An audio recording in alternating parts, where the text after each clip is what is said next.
Hace 8 días empezamos tiempo de edificar. Y lo que hablamos hace 8 días es que para poder renovar la visión tenemos que salir de la cautividad. Que en la cautividad realmente no hay ninguna visión. El que está cautivo en una celda lo único que ve son las 4 paredes de la celda. Entonces, lo que tiene en su corazón, ¿qué es? Un anhelo. Lo que tiene en su corazón es un sueño de libertad, ¿cierto? Pero no hay un plan, realmente no hay un plan, porque mientras esté enclaustrado, no hay un plan que se pueda desarrollar. Pero una vez libertados, una vez que hemos salido de allí, ahora realmente podemos ver las cosas de una manera totalmente diferente. Y el Señor nos ha libertado, el Señor nos ha sacado de la cautividad. Y si hemos salido de la cautividad, entonces dijimos que ahora podemos tener un sueño, que es el sueño de Dios, ¿verdad? El sueño de Dios. Podemos decir con propiedad que Jehová cumplirá su propósito en mí. Él va a cumplir su propósito en nosotros, pero igual tenemos que darle el lugar que le corresponde al que ha plasmado ese sueño en nuestra vida, ¿cierto? Hoy vamos a hablar de ese tiempo para edificar, pero con respecto a mi espíritu. Todos tenemos un espíritu al cual a veces no le prestamos mucha atención, pero igual está ahí. El hecho de que lo ignoremos no quiere decir que no sea importante y sobre todo no importante, sino relevante cuando se trata de tener una vida con el Señor. Y en este aspecto debemos aprender a trabajar en ese espíritu, a que se desarrolle como debe desarrollarse, no a la manera que nosotros creemos, sino a la manera siempre de Dios, siempre a la manera de Dios. Dice la palabra del Señor en la primera carta a los Corintios, ya lo tenemos todo, ¿no? 3 al 11. Conforme a la gracia de Dios que me ha sido dada, yo, como perito arquitecto, puse el fundamento y otro edifica encima, pero cada uno mire cómo sobreedifica, porque nadie puede poner otro fundamento que el que está puesto, el cual es Jesucristo. Pablo nos dice una gran verdad, como todas sus cartas, por supuesto. Pero ¿cuál es esta? Dice, yo puse el fundamento. Ese fundamento que no tiene ningún tipo de discusión. ¿El fundamento quién es? Cristo. El fundamento es Cristo. Ese fundamento que es Cristo implica que nosotros tenemos un conocimiento, pero también tenemos una base para nuestra fe, un sustento firme. Es cuando nosotros decimos, Cristo es mi Señor, Cristo es mi Rey. Bueno, Cristo es absolutamente todo lo que nosotros queremos que sea, ¿cierto? No es solamente el argumento, no es solamente el declararlo, sino que podamos de alguna manera experimentar en nuestra vida que lo que decimos de Cristo sea real, ¿cierto? Cristo es mi sanador, pero estás enfermo. Cristo es mi libertador, pero estamos cautivos, ¿ves? Entonces, ahí empieza realmente a crearse una necesidad para que a través de nuestra vida espiritual podamos alcanzar todo lo que Dios quiere que nosotros tengamos. Más bien, todo lo que Dios nos ha dado y no hemos aprovechado, porque ya está dado. Todo fue en la cruz del Calvario, ahora tenemos es que por fe tomarlo. Pero vuelve el asunto, si mi vida espiritual no se desarrolla correctamente, yo digo, tengo fe, pero es un argumento meramente ¿de qué? De conocimiento, porque la fe radica ¿dónde? En el espíritu, en lo profundo del ser.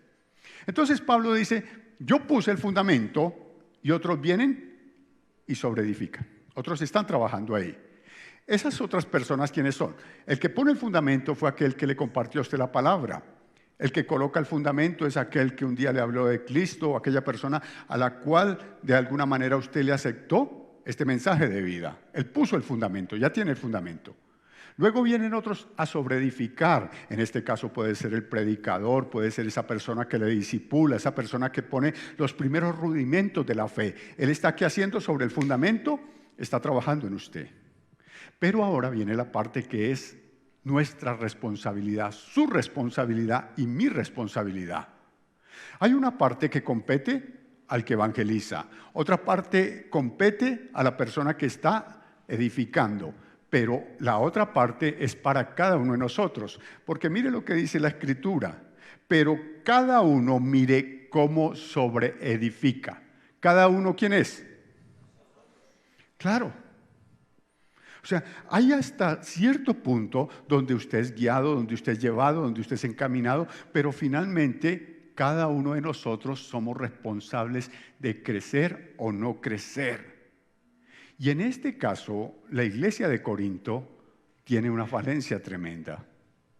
Porque es una iglesia que ha sido fundada ya hace algún tiempo, pero no ha madurado. No sé si entendemos el término madurar, yo creo que sí, ¿no? Que pasa también en nuestra vida natural. Nosotros asumimos que porque uno llega a cierta edad ya es maduro, ¿cierto? Es que ya tiene 50 años, ya tiene 60, ya es una persona madura. No, a veces se pone uno a hablar con personas que tienen determinada edad y encuentra más madurez en un joven de 17 que en alguien que tiene la edad. Entonces, no podemos apelar que el asunto de la madurez es una cuestión de tiempo. No, es una decisión personal, ¿cierto? Asimismo, el crecimiento de la vida espiritual. Esta iglesia de los Corintios es una iglesia inmadura. De hecho, las cartas a los Corintios, son 3 cartas a los Corintios, pero nosotros tenemos en el Nuevo Testamento 2. Estas cartas a los Corintios van directamente dedicadas a formarlos para que puedan crecer espiritualmente, porque tienen dones, tienen muchas cosas, pero no maduran. Entonces, Pablo les dice, el asunto es suyo, el asunto es que ustedes no han madurado. Vaya conmigo ahí mismo, en el capítulo 3, y leamos el versículo 1 al 4.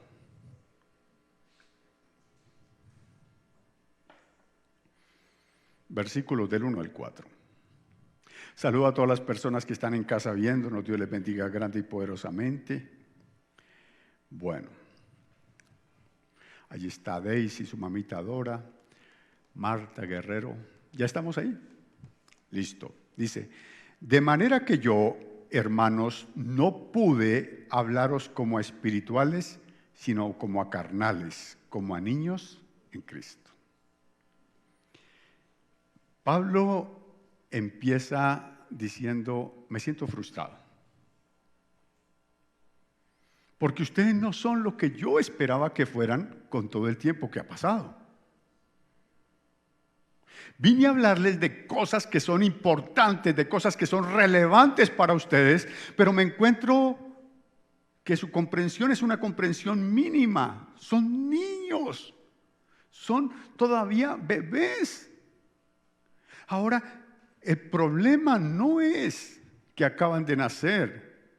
El problema es que no han querido desarrollarse, no han trabajado en su espíritu.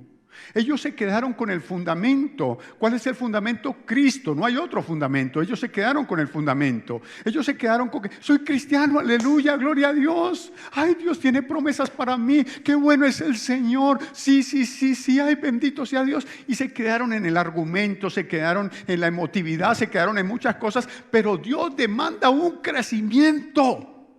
En Dios nada se estanca. En Dios todo tiene que desarrollarse, todo tiene que producir fruto. Y lo que no se desarrolla es inerte, lo que no se desarrolla está muerto. Todo lo que se estanca se tiende a podrir. Aún las cosas, ¿cómo se llama? Sólidas, ¿no? Uno deja un carro funcionando bien, lo deja quieto un año, vaya, préndalo. Pastor, es que no tiene batería, póngale una batería. El carro igual no le va a dar. ¿Por qué? Es una máquina. Pero estuvo quieto, ahora no funciona. Y estas personas, como algunos de nosotros, lo digo por mí y tal vez por alguien que me quiera acompañar, a veces creemos que por tener mucho tiempo en la iglesia somos muy maduros espiritualmente. Y hacemos alarde del tiempo que conocemos del Señor. No. Yo conocí el Evangelio desde que Pedro lo exponía. No, qué bueno, perfecto. Yo escuchaba los discursos de Pablo, perfecto, pero no es de tiempo. Pasa lo mismo que en el asunto natural. A veces llegan personas recién a la iglesia, y estas personas que recién a la iglesia llegan empiezan ¿a qué? A crecer, a desarrollarse, y nosotros a llenarnos de motivos. Ay, pero es que el pastor, pero es que acá a mí no me dan oportunidad, pero el problema no es ni del pastor, ni del... El problema, ¿sabe quién es? De que a nosotros se nos va la vida simplemente en la comodidad del estatus en el que nos hemos querido centrar y no estamos trabajando en nuestro espíritu. Entonces tenemos el fundamento, pero sigamos con Pablo, porque Pablo va a empezar a tratar el asunto con ellos de una manera especial. Dice, yo quería hablarles a ustedes como espirituales, pero encuentro que son carnales. Yo preguntaba esta mañana, ¿sería que Pablo era mexicano? Dice que, hola carnal. Bueno, lo dejo a la libre interpretación de ustedes, ¿no? Pero sí les dice carnales, Bueno, como a niños en Cristo, os di a beber leche y no vianda, porque aún erais incapaces, ni sois capaces todavía. ¿Qué es lo que está diciendo? En un tiempo los consideré porque entendí que no se habían desarrollado. Pero ahora que los vuelvo a ver, noto que la misma incapacidad espiritual sigue en ustedes. Ay, pastor, pero a mí el Señor me dijo del ministerio, a mí el Señor me habló de esto. Sí, era el plan. Recuerda que hace 8 días lo vimos, ahora tienes la visión renovada, ahora tienes el proyecto de Dios en tu corazón, pero si no creces espiritualmente, Dios no le va a confiar su proyecto a personas que básicamente no tienen la madurez para desarrollarlo. Hay que trabajar en eso. Ahora dice, porque aún sois carnales, vuelve y lo repite, porque aún sois carnales, pues habiendo entre vosotros celos, contiendas y disensiones, ¿no sois carnales y andáis como hombres? Porque diciendo el uno, yo ciertamente soy de Pablo y el otro soy de Apolo. Tienen conflictos. Ahora, usted me dirá, pastor, ¿y usted no tiene conflictos? Todos tenemos conflictos. El asunto es que una persona que edifica en su espíritu, que crece espiritualmente, desarrolla sus conflictos de una manera diferente a una persona natural. Porque el que está creciendo espiritualmente está tomado de la mano de Dios. Y la palabra dice que en verdad apartados de Él nada podemos hacer. Estamos tomados de la mano de Dios, estamos realmente como debe ser. Pero el carnal no. El carnal se hunde en su conflicto, sigue ahí día tras día, básicamente lamentándose y haciendo una cosa y otra cosa, pero no va a crecer. Así que el cristiano que está realmente con ese fundamento que es Cristo, está en lo correcto, pero ahora debe edificar en su espíritu. Y edificar en el espíritu es llevar una vida devocional saludable. Una vida devocional, pero por favor no me quite la palabra ¿cómo? Saludable. Porque si hablamos de vida devocional, seguramente muchos vamos a alegar a nuestro favor, ay pastor, yo hago mi devocional todos los días. Qué bueno. Pero, ¿cuál es la motivación de ese devocional? Muchas de las cosas que nosotros a veces hacemos, ¿sabe por qué las hacemos? Empujados por la necesidad. Cuando tenemos el problema, cuando se acrecienta la situación incómoda, entonces ahora ¿qué vamos a hacer? Vamos a redoblar nuestra oración. Nos acordamos que hay una cosa que se llama ayuno. Yo no sé para qué sirve, pero hay que ayunar. ¿Sí? Ay, toca orar. Y se nos despierta, ay, ayúdeme a orar, siempre con esa, ayúdeme a orar y queremos revolucionar algo. Pero en cuanto se aplaca la situación, volvemos otra vez ¿a dónde? A nuestra forma, a nuestro estatus, a donde hemos estado siempre.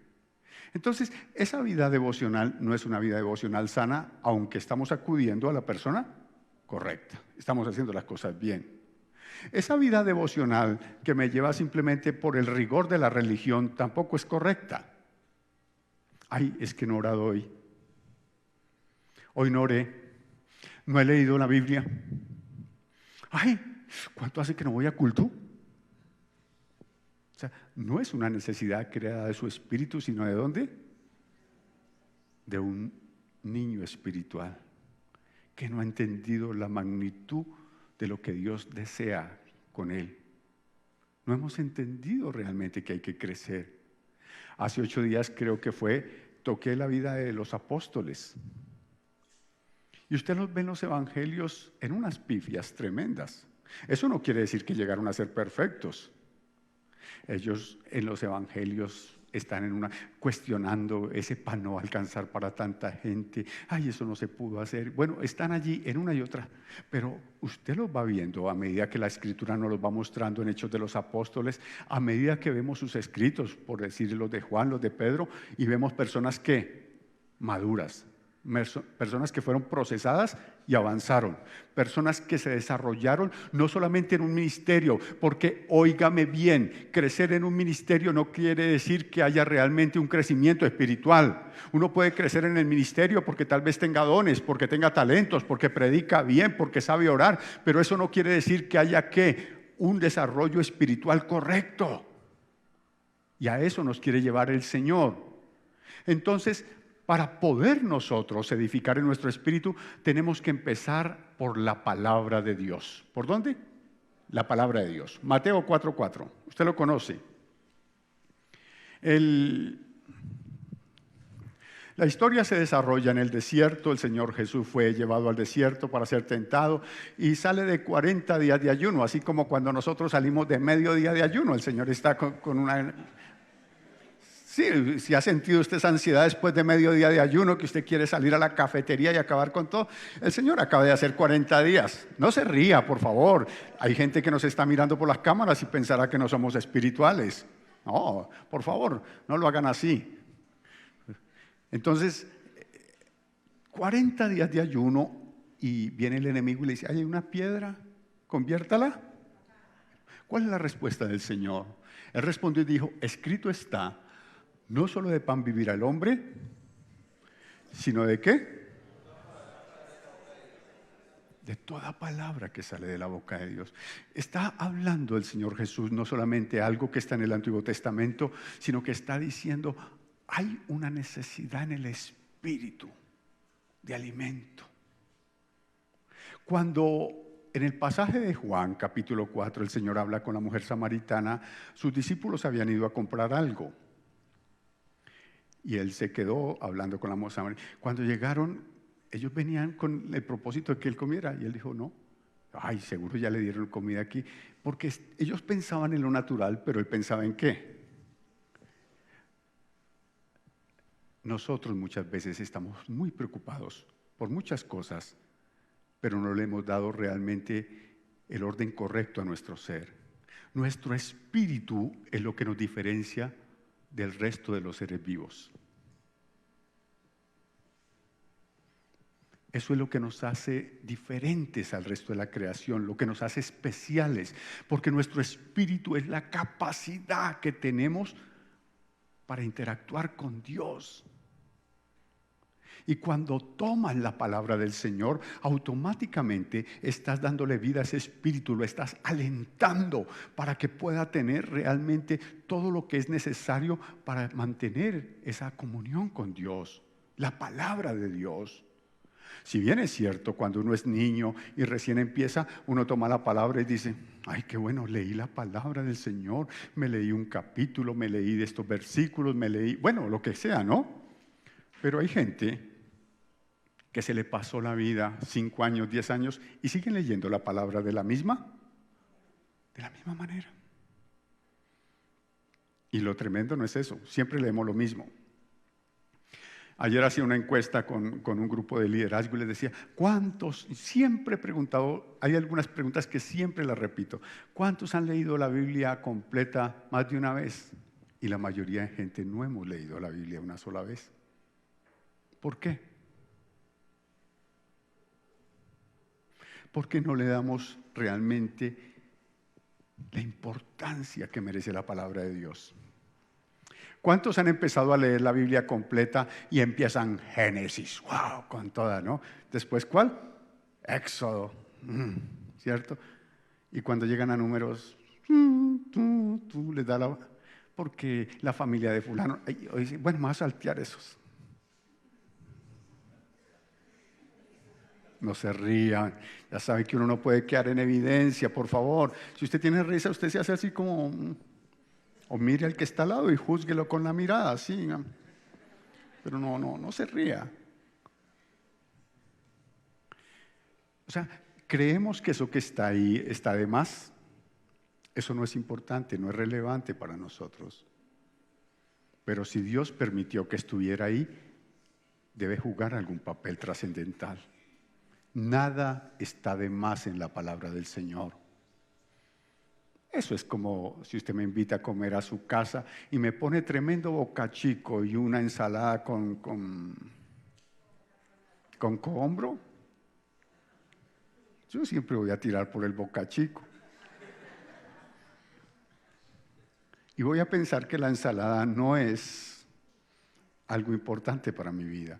Somos selectivos para la palabra del Señor. Y cuando somos selectivos para la palabra del Señor, estamos dejando que realmente nuestro espíritu se alimente como tiene que alimentarse. Ahora, según el tiempo que usted lleve en la fe, ahora ya es el tiempo de cambiar la forma de ver la palabra del Señor. Ahora, es mucho más allá que leer un libro. Usted tiene que empezar a despertar dentro de usted realmente ese deseo por la voz de Dios, por escuchar a Dios y saber qué fue lo que Dios le habló a través de esa palabra. Me leí 2 capítulos, qué bueno. ¿Y qué le dijo Dios?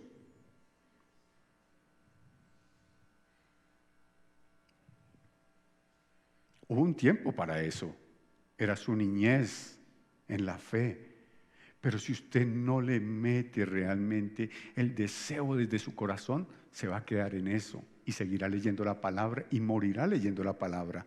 Y seguramente será salvo, pero no crecerá espiritualmente. La palabra dice que hay que escudriñarla. ¿Qué es escudriñar? ¿Qué hubo, flaco? ¿Cómo se llama el flaco? Ni sé cómo se llama. ¿Qué hubo, Felipe? Yo sé que es Felipe y todos los días, ¿qué hubo, Felipe? ¿Qué hubo, Felipe? ¿Qué hubo, Felipe? Pero ahora alguien me dice, escudriñe a Felipe. Entonces ahora yo lo voy a llamar. Felipe, ¿a qué se dedica usted, hermano? ¿Qué es lo que hace en la casa? Ellos también quieren saber. Son los papás. Después hablamos. ¿Qué es lo que hace en la casa? ¿A qué se dedica? Esto. ¿Sabe qué estoy haciendo? Me estoy interesando por él. Ahora voy a preguntarle cosas que tal vez nunca me había atrevido. Eso debe hacerse con la palabra del Señor. Ahora ya no es leerla, sino que te vas a detener. Muestre qué es lo que Dios me está diciendo. Porque es extraño, pero para las cosas del Señor siempre tenemos unos afanes tremendos. Voy a leer primera carta a los Corintios. El amor todo lo puede, todo lo sufre, todo lo... Amén. Oh. Alivianó su conciencia, pero no fue edificado en su espíritu. Su conciencia le dice, como dijo Gilberto Santa Rosa, ¿no? Su conciencia le dice que todo ya está bien, pero su espíritu está languideciendo. No se ha alimentado. Entonces, hay que hacer las cosas para Dios con un poco más de detenimiento y de inteligencia. Es la palabra de Dios, ¿cierto? Si me llama a mí, estos días que me ha estado llamando, esta mañana me llamó a culto la operadora de Tigo, ¿cierto? Y la operadora de Tigo, sí, don Miguel, ¿cómo se siente con el servicio que le prestamos? Que no sé qué. Ya lo. Bien, gracias. Y no haya usted la hora de meterle el dedo a ese botón rojo, ¿no? No me interesaba. Pero lo llama usted a alguien que ama, a alguien que estaba esperando la llamada.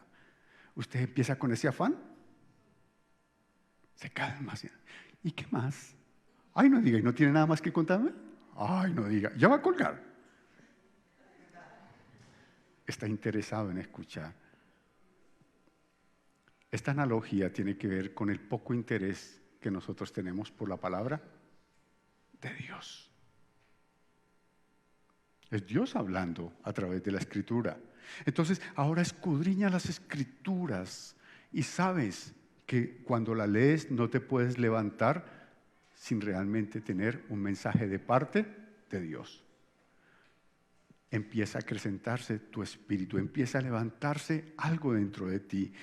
Ahora, si usted puede también capacitarse, por supuesto, aquí en Hermón tenemos unas escuelas muy buenas. Usted puede capacitarse, levantarse, ir mucho más allá. Pero yo quiero el sueño de Dios. ¿Por qué no trabaja en su espíritu? ¿Por qué no se dedica a hacer las cosas bien, como tiene que hacerlas, como un hijo de Dios? Esto nos debe llevar a tener una comunicación continua con Dios. Lo segundo es la comunicación continua con Dios. Los grandes hombres de Dios, siempre usted los ve en la Escritura, tenían un contacto directo ¿con quién? Usted dirá, pero eso era Moisés, eso era Abraham, David. ¿Y nosotros qué? ¿Somos menos que ellos? Vaya conmigo al primer libro de Samuel, capítulo 3, versículo 10.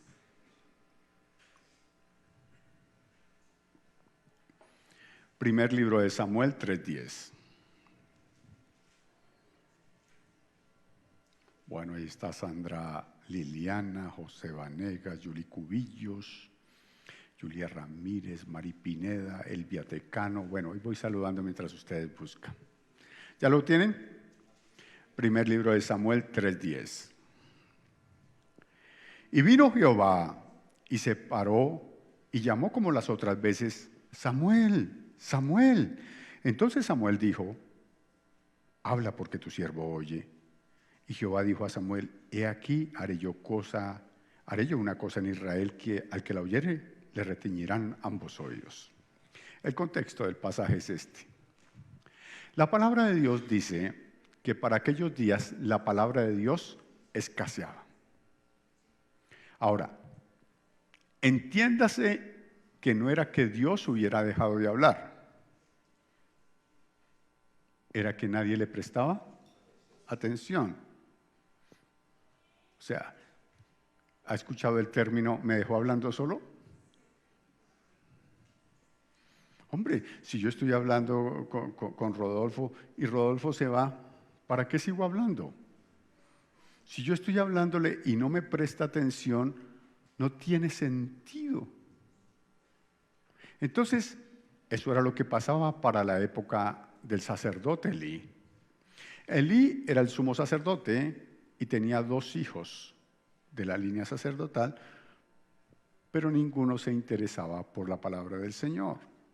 Entonces, un día el Señor vio al Samuel, que era un muchacho, y le habló y Samuel lo escuchó. Le dijo, Samuel. Y cuando le llamó, él quedó impactado, dijo, debe ser que Elí me está llamando. Y fue y le preguntó al sacerdote, imagínense el asunto, fue y le preguntó al sacerdote, y el sacerdote le dice, no, yo no te he llamado, vaya, duerma. Ocurre 3 veces. No podía discernir que era Dios hablando. El hombre de Dios no podía entender que Dios hablaba. Hasta que como que algo le ilumina y dice, es el Señor. Dile, habla que tu siervo escucha. Ahora Samuel empieza a escuchar claramente la voz de Dios. Y al escuchar la voz clara, nítida de Dios, Samuel nunca dejaría de escucharlo. Yo siempre hago estas preguntas, siempre le tengo esas mismas preguntas. ¿Cuándo fue la última vez que usted escuchó la voz de Dios? ¿O Dios no le habla? Porque si usted no ha escuchado la voz de Dios, no es que Dios no hable, sino que usted no le está prestando atención. ¿Le prestamos atención a qué? A todo.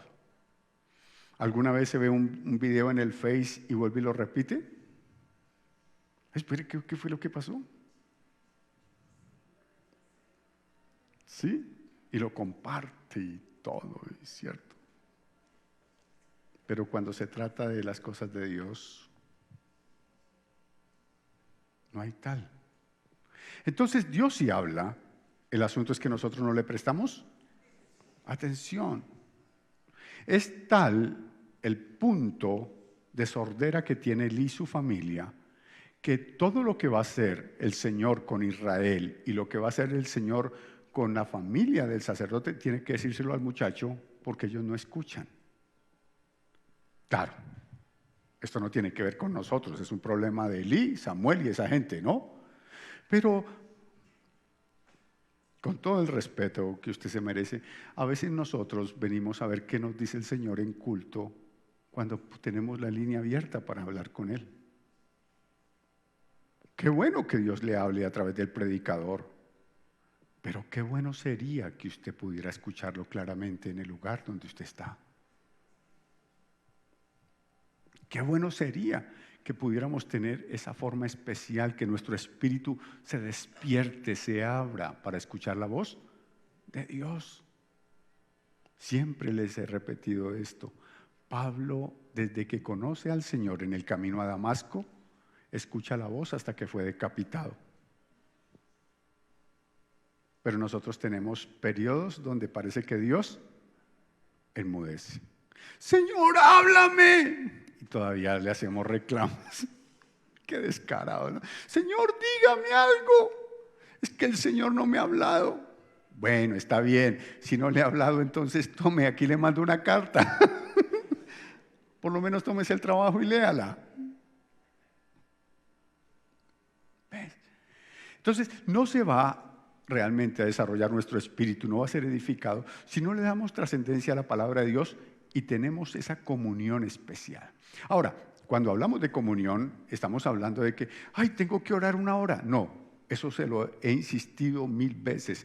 No es orar 1 hora, no. Si hay algo harto, es poner el cronómetro para 1 hora. Uy, ¿y usted cree que oró todo el universo? Uy, 15 minutos. ¿Por qué se le hace largo el tiempo de oración? ¿Alguna vez se lo ha preguntado? Porque no lo disfruta. Porque es una carga, porque es una molestia para su alma, para usted. Porque si usted disfruta su tiempo de oración, a usted no le importa pasar tiempo con el Señor. ¿Alguna vez ha hablado con alguien que le interese mucho, enamorado, qué sé yo? ¿Y usted qué? ¿Ah? ¿Ya se nos pasaron 2 horas? Sí, uy, pero ya se nos hizo tarde, ¿cómo se pasa el tiempo? Porque lo está, ¿qué? Le está disfrutando, porque le está sacando el gusto a esa intimidad. Por eso la oración se nos vuelve a nosotros una cosa fastidiosa. ¡Ay, no he orado! O sea, como si Dios le estuviera reclamando a usted con un revólver atrás. Camine al cuarto de oración. Claro, el revólver a veces es nuestra necesidad, ¿no? Y sin embargo vamos y le soltamos el pliego de peticiones y nos sobra tiempo. Bueno, sí, Señor, por favor, ayúdame en esto, Señor, ayúdame en esto, en esto. ¿Y ahora qué más le digo? Se nos acaban las palabras porque no hemos entendido el principio que es uno solo: hablar con Dios. Es allí en la presencia de Dios donde uno se puede tirar al piso, llorar, lamentar. Es allí donde usted puede realmente salirse del contexto de que Dios solamente es para pedirle y pedirle y pedirle. Sí, hay necesidades. Pero hace 8 días lo tocamos. Deleítate a sí mismo en Jehová y Él concederá las peticiones de tu corazón. Gózate en la presencia del Señor y Él traerá la respuesta. Ni siquiera tienes que pedirle. Es tu amigo, sabe de qué estás necesitado. Pero como solamente lo veo desde mi punto de vista de lucro, ¿por qué vas a buscar al Señor? Ay, pues no es que tengo el niño allá en ese problema tan tremendo.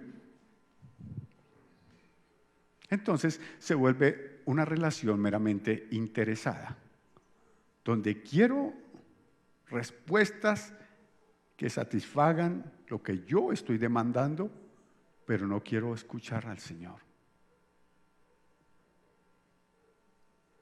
Yo creo que nos hace falta tomar conciencia de la importancia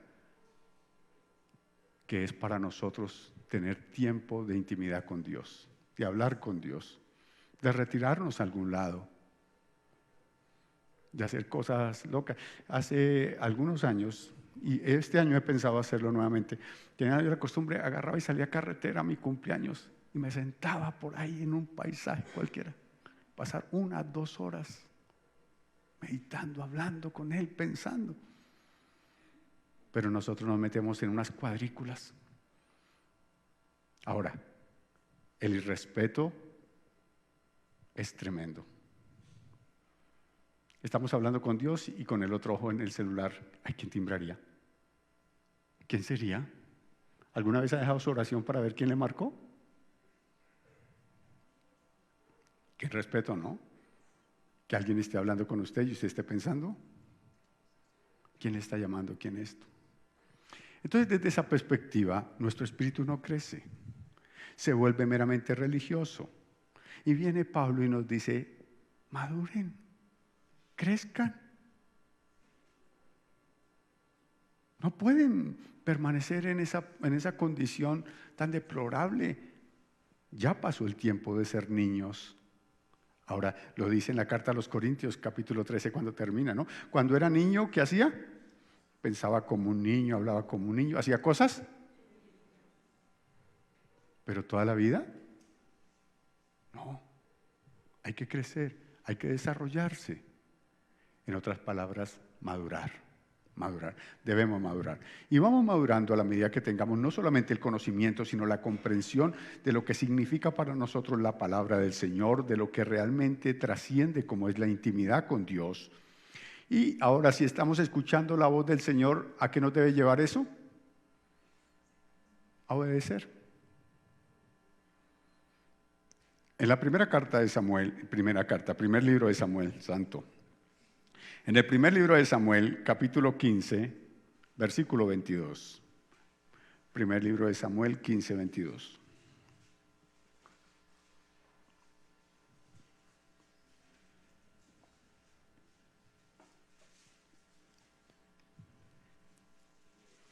Primer libro de Samuel, 15, 22.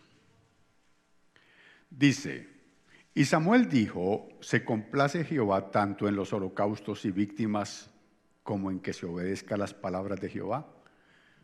La pregunta sería, ¿para qué quieres escuchar a Dios? ¿Por curiosidad? ¡Ay, Dios me habló! ¿Para presunción?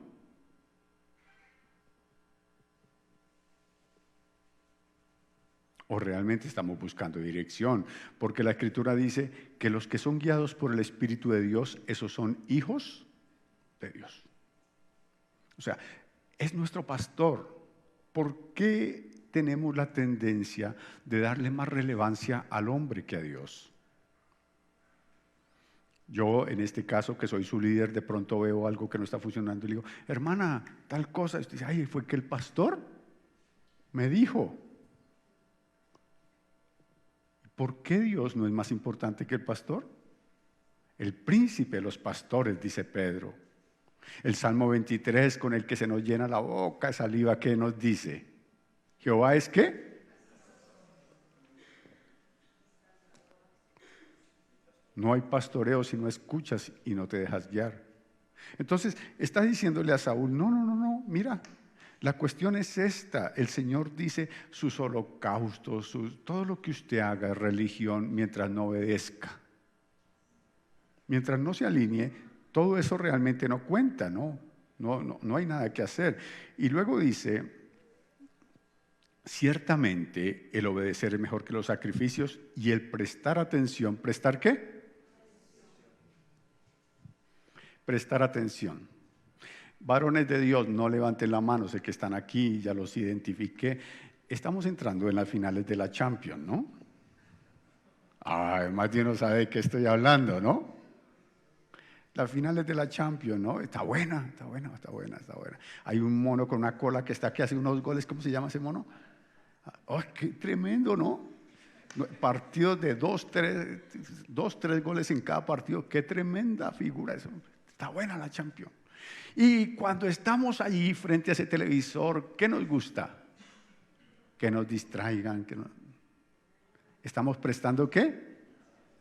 Atención. No atención, yo diría que estamos prestando suma atención.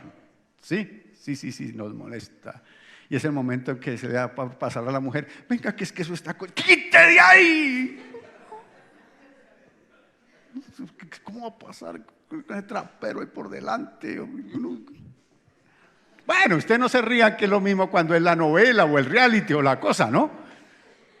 Y el Señor dice: yo quiero que ustedes me obedezcan y me presten, atención. Eso es lo que quiero. Yo quiero que ustedes me presten atención. En otras palabras, no me ignoren. No me ignoren, préstenme atención. Porque eso me agrada más que cualquier cosa, que todo lo que ustedes hagan. Porque esta parte sí el Señor exagera. Yo creo que si usted tiene su Biblia, táchelo ahí para no leerlo. Dice: porque como pecado de adivinación. ¿Cómo me va a comparar el Señor con una adivina? ¿A usted no le parece exagerado? Como pecado de adivinación es la rebelión. Y como ídolos e idolatría, la obstinación. O sea, si no le obedezco, soy rebelde. Si no le presto atención, ¿qué soy? Ay, santo ese Señor. Por cuanto tú desechaste la palabra, dice, tú desechaste el consejo, te vas a meter en problemas. Entonces, el Señor está demandando de nosotros mucho más que asistir a la iglesia, que hacer tantas cosas. El Señor está demandando de nosotros realmente que nos compenetremos con Él. De esta manera crece nuestro espíritu. De esta manera desarrollamos una fe sana, una fe correcta, una fe que produce resultados, una fe que nos lleva a alcanzar los sueños.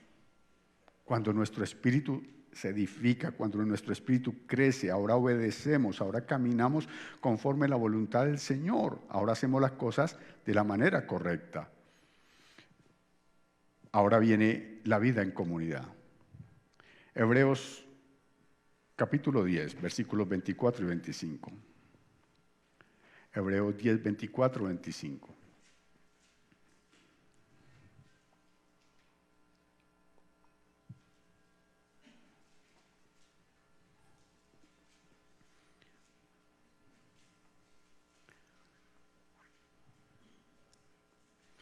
Dice: considerémonos unos a otros para estimularnos al amor y a las buenas obras, no dejando de congregarnos como algunos tienen por costumbre, sino exhortándonos, y tanto más cuando veis que aquel día se acerca.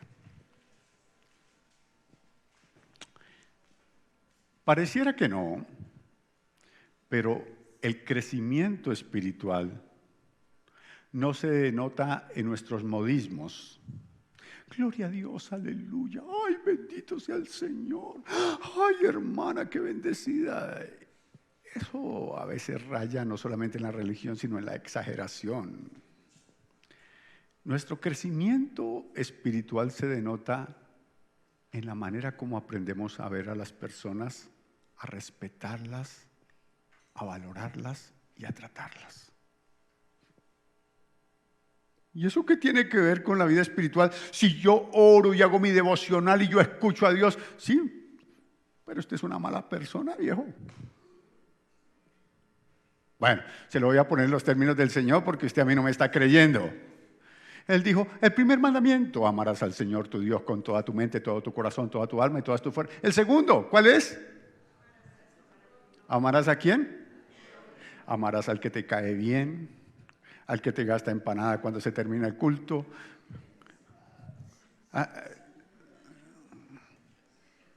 ¿Amarás a quién? A tu prójimo como a ti mismo. Claro, si usted no se ama a usted, ¿qué va a amar a los otros, no? Si usted es un amargado, un resentido con usted mismo, pues ¿cómo va a ver a las otras personas? Sin ningún tipo de respeto. Empieza por el amor propio.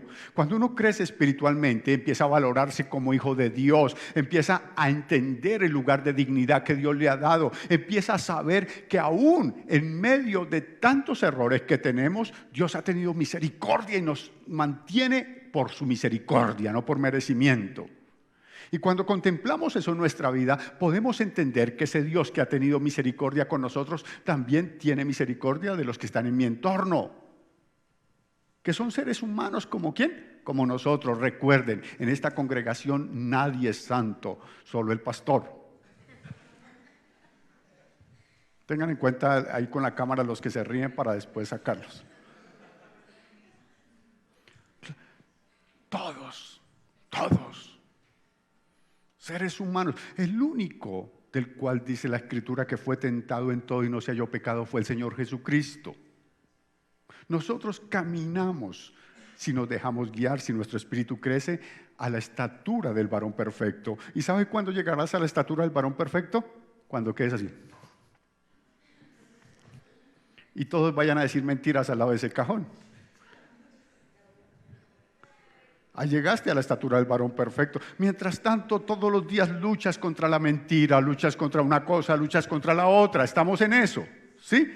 Pero el hecho de que seamos imperfectos, el hecho de que aún pequemos, ya sea de una o de otra forma, no nos quita la responsabilidad que tenemos de crecer espiritualmente. Porque a medida que nuestra vida se desarrolle espiritualmente, seremos mucho mejores en nuestra relación con Dios y seremos mucho mejores con las personas que están en nuestro entorno. De esa manera se desarrollan los sueños, de esa manera podemos edificar una vida conforme a la voluntad de Dios. Pero ¿qué sacamos si venimos a la iglesia y decimos que somos y presumimos de esto y de lo otro y realmente todo el mundo nos ve como, uy, ese man si no, uy, esa vieja si no? Somos ese vecino que no quieren ver en el conjunto. Y usted dice, ay, es por lo que soy cristiano. Se llena de argumentos. Señor, soy bienaventurado porque me desprecian por causa tuya. Oh. Sí, se lo cree usted y ni usted se lo cree. ¿No? Espiritualmente creces y ¿sabes qué? Eres una mejor persona, eres un mejor individuo donde quiera que Dios te coloca. No tienes que presumir nada. La gente simplemente se dará cuenta que hay alguien especial en ti, porque tú eres una persona especial. No perfecto, pero sí alguien que ama, que acepta, que realmente ha entendido que es solamente la misericordia de Dios. Entonces la palabra dice, anímesen, ese exhorten es anímesen los unos a los otros en amor. O sea, si usted, dice el libro de Gálatas, si usted ve a alguien fallando, ¿qué tiene que hacer? Hombre, ayúdele, anímele, levántele, susténtele, hermano. No ande allá tirando juicios. Yo sí estaba esperando. Estaba demorada esa vieja en caer. ¿Qué estaba esperando? Esa es la intención de algunos. Y después sale el espiritual así más alto y dice, a mí ya Dios me lo había mostrado.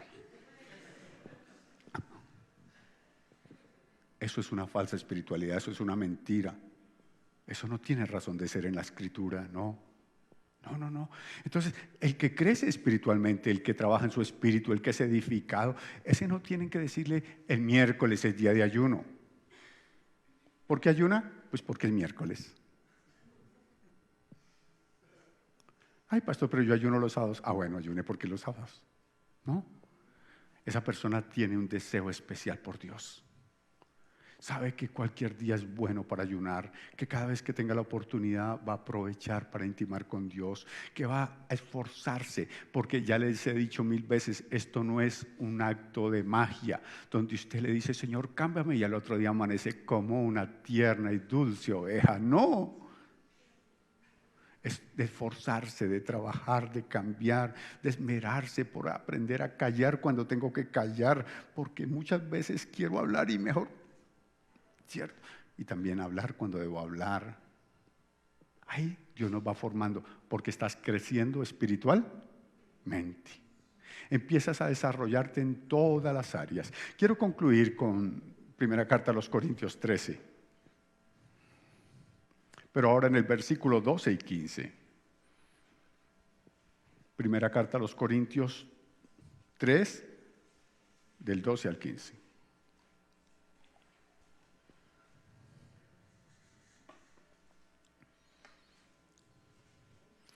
Pablo nos había dicho que era problema de cada uno de nosotros cómo sobreedificábamos, ¿no? Aquí continúa. Y si sobre este fundamento alguno edificare oro, plata y piedras preciosas, madera, heno, hojarasca, la obra de cada uno se hará manifiesta, porque el día la declarará. Pues por el fuego será revelada y la obra de cada uno, cual sea el fuego, la probará. Una pregunta, Carlitos. Una piedra preciosa se mete al fuego y ¿qué pasa? ¿Qué le pasa a la piedra? ¿Se daña? Solo el diamante. Tenía esa curiosidad esta mañana y no tenía. Ok. Entonces la piedra no soporta el calor, pero finalmente pasa. Pero algo que me llama la atención son los otros dos elementos, el oro y la plata. El estado original en el que viene el oro es una piedra, lo mismo la plata. Pero a medida que se calienta, llega a un punto de fundición donde una roca puede pasar a ser una buena joya. O sea, hay 3 materiales aquí que resisten el fuego, pero hay otros 3 que no, la madera, el heno y la hojarasca. ¿Eso qué? Se desaparece. Entonces, Pablo está colocando esa analogía y está diciendo, hay cosas que nosotros nos podemos matar para edificarlas, pero finalmente se van ¿a qué? A desaparecer. Ay, es mi testimonio, dijo la hermana. No atente contra mi testimonio. No, eso se desaparece, eso es vanagloria, eso es fariseísmo, eso es argumentos. Lo que prevalece realmente es lo que está adentro. Que realmente el día que estemos allí en un cajoncito como un helado. Sí, yo quiero que imaginámelo así. Que alguien diga, bueno, el man era buena gente. Bueno, era casposo, pero sí. Y no una sarta de mentiras y de hipocresía. Porque la obra que hizo prevaleció, permaneció. No digan, bueno, alma bendita, hablamos del cuerpo y no del alma.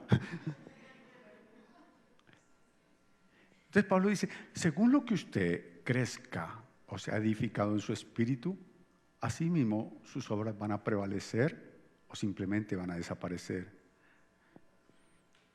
Un buen cuestionamiento sería, ¿cómo nos recordarán aquellos que prevalecen después de nosotros? ¿Cómo nos recordará ese hijo, esa hija después de que muramos?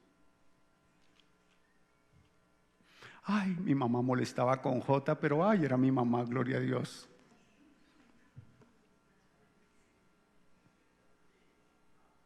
O tal vez diga, mi mamá me respaldaba, me ayudaba.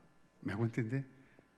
Este es un tiempo de crecer espiritualmente, porque no es solamente alcanzar nuestros sueños, es dejar una herencia de bendición. Es que el día que no estemos nosotros, realmente nuestras obras sean como el oro, la plata o las piedras preciosas, que permanezcan por encima de todo.